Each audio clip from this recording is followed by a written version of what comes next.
గుండు పిలుస్తారు. ఎవరిచ్చారు? ఒట్టిపట్ల లక్ష్మి.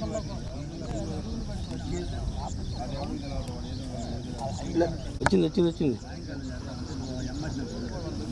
బ్యాటరీ ఒకసారి తీసి పెట్టా.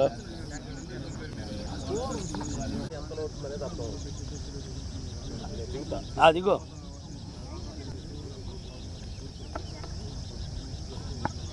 వాళ్ళిద్దరు అడుచుకున్నట్టే ఉంటారు.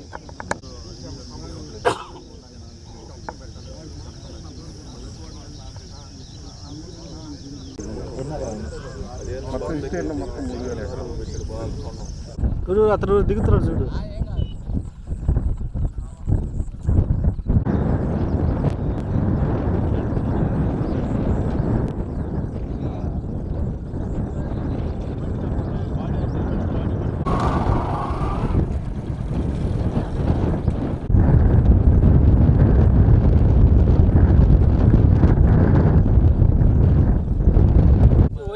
ప్రభుత్వంలో తీసిన గుంట ఇలాంటి కొన్ని వందలు తీసి పెట్టారు.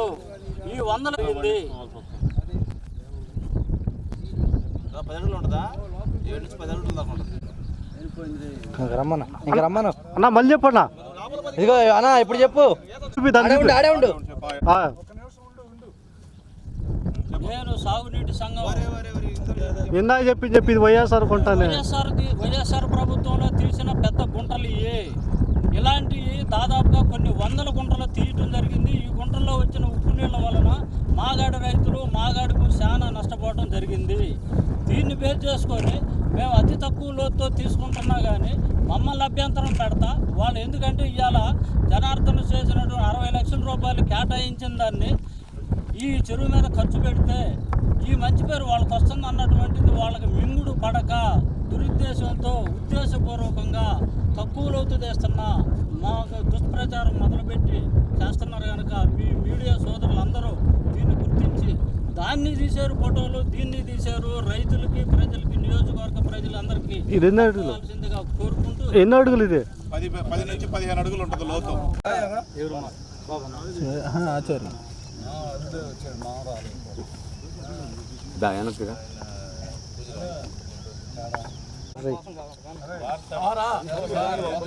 బోయపడ్డ డైరెక్షన్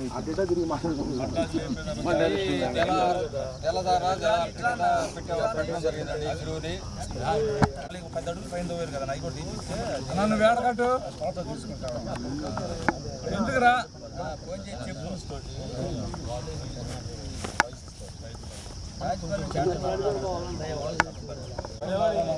బయటకు వచ్చి మాట్లాడండి. కూర చూస్తున్నట్టుండండి.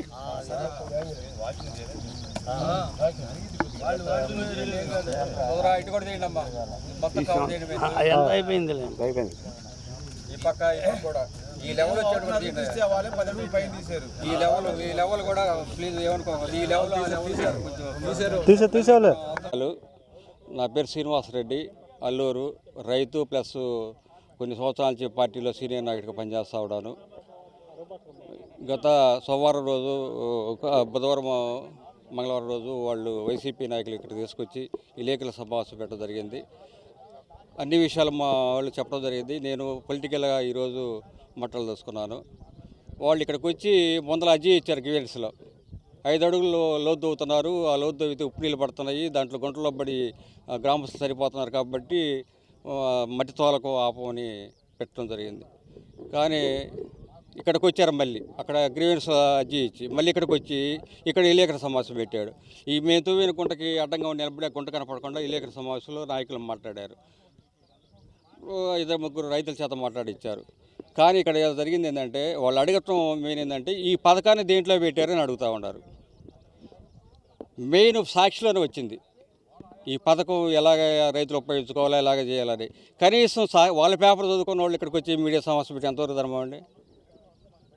జలధార, జలహారతి దాని ప్రధాన ఉద్దేశం ఏంటంటే ఏప్రిల్ నుంచి జూలై 14వ తేదీ దాకా ఎక్కడైతే చెరువులు ఉన్నాయో, ఎక్కడైతే పంట కాలువలు ఉన్నాయో, ఎక్కడైతే గుంటలు ఉన్నాయో శుభ్రపరుచుకొని ప్రతి నీరు బొట్టు కూడా వృధా కాకుండా నిలబెట్టాలనే ఉద్దేశంతో ఈ కార్యక్రమం చేపట్టడం జరిగింది. ఆ కార్యక్రమం భాగంగానే ఈ చెరువుకి మేము ఈ మట్టి పూడికి తీయడం మొదలుపెట్టాము. ఈ మట్టి పూడికి తీయతో కూడా ఒక జీవో ఉంది. 2025 5 నెలలో జీవో రావడం జరిగింది. ఆ జీవో సారాంశం ఏంటంటే ఏ లెవెల్లో తవ్వాలా, ఎక్కడ ఎంత చెరువు కట్టకి ఎంత దూరం తవ్వాలా, ఆ విధంగా ఏ విధంగా తవ్వితే రైతులకు ఉపయోగపడుతున్న జీవో ప్రకారంగా మేము తవ్విస్తే జీవో ఎవరు ఇచ్చారు? గ్రామ పంచాయతీ తీర్మానం కావాలి కదా, గ్రామస్తులతో మాట్లాడగలగా. నువ్వు గత ప్రభుత్వం మీరే ఎన్ని మాటలు గ్రామస్తులతోటి మీటింగ్ పెట్టి ఈ గుంటలన్నీ తవ్వారు. మీరు రైతుల దగ్గర 300 ఎక్కడ వసూలు చేశారు? ఏ గ్రామ సభ పెట్టి ఏ రైతుల మీటింగ్ పెట్టి 300 వసూలు చేశారు? ఒక రైతుగా ఇక్కడికి వచ్చి అబద్ధాలు చెప్పడం పద్ధతి కాదు. మేము తప్పు చేస్తే నిద్రలేసి ఒకరి మొక్క ఒకరిని చూసుకుంటాం. అబ్బాయి నువ్వు చేసిన పని తప్పు చేయొద్దు, ఇది రైతులకు ఉపయోగపడి చెప్పు, లేకుండా ఇక్కడికి వచ్చి ఏదో తెల్లదొక్కాలు వేసుకొని మీ నాయకులు వచ్చారని మాట్లాడటం రైతుగా నీకు ధర్మం కాదు. అబద్ధం ఆడటం దానివల్ల నువ్వే లాస్ పోతావు, నువ్వే అపవాసాలు అవుతావు, కానీ దానివల్ల నీకు ఉపయోగం లేదని చెప్తూ మేము జీవో ప్రకారంగా తవ్వా. జీవో నెంబరు 203 12వ తేదీ 5 నెలల జీవో ఉంటుంది. ఆ జీవో చదువుకోండి. మీ పేపర్లో కూడా వచ్చింది. రెండో కార్యక్రమం కూడా సాక్షిలో మెయిన్ నాదే సాక్షిలో కూడా వచ్చింది. జలహారతి అనేది ఆ కార్యక్రమం యొక్క ముఖ్య ఉద్దేశం తెలుసుకొని వచ్చి అల్లూరు చెరువుల మీటింగ్ పెడితే మీకు గౌరవం మిగిలితే, కానీ ఏదో దొరికింది మీ విలేకరులు ఉండి ఎవరు రాశారు అర్ధరాశి అరుపులు ఎప్పుడు చూసినా ఒక మీడియాలో వచ్చింది యూట్యూబ్లో. అర్ధరాత్రి అరుపులు ఇప్పుడు లేకొట్టాలా, జనాలను అడిగి మీ నాయకులు ఏది ఇట్లా చెప్పారు కదా, ఎక్కడ అరుపులు వినపడడం చేయాలా. నువ్వు ఈ విధంగా రాస్తే నీ యూట్యూబ్ ఛానల్ ఎన్నాళ్ళు పనిచేస్తారు? ఇంకొక ఆయన రాశాడు అల్లూరు మట్టి దోపిడీ అని. అడగాలి కదా, దోపిడీ ఎక్కడ జరుగుతుంది, ఏం జరుగుతుంది, గతం చూపించాలి కదా. ఇక్కడ దోపిది నువ్వు మేము చేసే మట్టిని దోపిడీ చేయడం చూపించలేకపోయావు మీడియాలో. మేము ఏదోటి మాకు యూట్యూబ్ ఛానల్ ఉందని చెప్పి మాట్లాడితే దానికి కర్మ అనుభవించాలి మనం. రైతులు ఉసురు తగిలితే ఏదంటే ఏది మాట్లాడితే నేను ఈరోజు మీకు చెప్పింది ఏది అబద్ధమైనా సరే వాళ్ళు ఉసురు తగిలిద్ది. ఈరోజు మేము వచ్చిన తర్వాత ఈ 2 సంవత్సరాల నుంచి రూపాయి లేదు 4 లక్షల రూపాయలు ఖర్చు పెట్టాం. అసలు పట్టించుకోవాలి. 5 సంవత్సరాలు కూడా పట్టించుకోకపోయినా రైతుల దగ్గర 300 వసూలు చేశారు. మేము వచ్చిన తర్వాత ఈరోజు 4 లక్షల రూపాయలు ఖర్చు పెట్టాం. వాళ్ళందరూ ప్రతి రైతు కాదని ఒక రైతు చెప్పేవారు, వాళ్ళ పార్టీ వాళ్ళు చెప్పేవారు. 14 తూములు ఉన్నాయి ఈ చెరువు కింద. 14 తూములకి ఈ 2 సంవత్సరాలు మేము ఎంత ఖర్చు పెట్టింది అనేది పెట్టలేదని ఒక రైతు చెప్పేవారు. రెండోది ఈరోజు కూడా రూపాయి మాకు డ్రా చేయలేదు. 2 సంవత్సరాల నుంచి మేము 4 లక్షలు పెడితే ఈరోజు డిపార్ట్మెంట్ రూపాయి మాకు ఇవ్వలేదు. మేము చేసిన పనికి, మేము చేసిన విధానానికి అధికారులు కానీ మా ఎమ్మెల్యే గారు నచ్చి ఈరోజు 60 లక్షల రూపాయలు ఈ చెరువుకి మళ్ళీ 2014 4 కోట్లు ఇస్తే మళ్ళీ ఈ సంవత్సరం ఇవ్వడం జరిగింది. మళ్ళీ ఈ విధంగా అభివృద్ధి చేస్తుంటే ఈ అభివృద్ధి వర్చలేక ఏదో పార్టీ నిలబెట్టుకోవడానికి, పార్టీ ఉనికి కోసం ఇక్కడికి వచ్చి రైతుల గురించి అబద్ధం ఆడితే అనుభవిస్తారు అని చెప్పి నేను చెప్పదలుచుకున్నాను. అల్లూరు గ్రామం నుంచి మెట్నస్ ఆదిశేష్ మాట్లాడుతున్నాను. మేము ట్రాక్టర్లు పెట్టి ఇక్కడ అడుగున్నర పెట్టి తీస్తున్నాము. అది గవర్నమెంటు అంతలోద్దు తీయమంటేనే తీస్తున్నాం. మెరక ప్రాంతం అని తీయమన్నారు. ఇది తీసినందువల్ల చెరువుకు నీళ్లు మరికేసి నిలబడి వెనక సిక్కి లాస్ట్ తళ్ళుల్లో ఉప్పు నీళ్ళు అనేది లేకుండా మరిన్ని నీళ్ళు నిలబడ్డప్పుడు వెనకోళ్ళకు కూడా మంచినీళ్ళుగా వచ్చి చేలు బాగుపడి మరిన్ని పంటలు పండుతాయని ఆ రకంగా తీయమన్నారు గవర్నమెంట్ ఆఫీసర్లు వచ్చి. అట్నే తీస్తున్నాం. కానీ వాళ్ళు ఏంటంటే వైఎస్ఆర్సీపీ వాళ్ళు గతంలో 9 అడుగులు 10 అడుగులు తీసి మట్టి అమ్ముకొని డబ్బులు తీసేసుకున్నారు. డబ్బులు తీసుకొని వాళ్ళు ఏం చేసుకున్నారో ఊర్లో ఎవరికి రూపాయి పావుల లెక్క చెప్పలేదు. వాళ్ళు ఇష్టం వచ్చినట్టు చేశారు. ఇప్పుడు మేము రైతులకు అనుకూలంగా తీసి ఆ కట్టలు తుమ్ములు బాగు చేయించి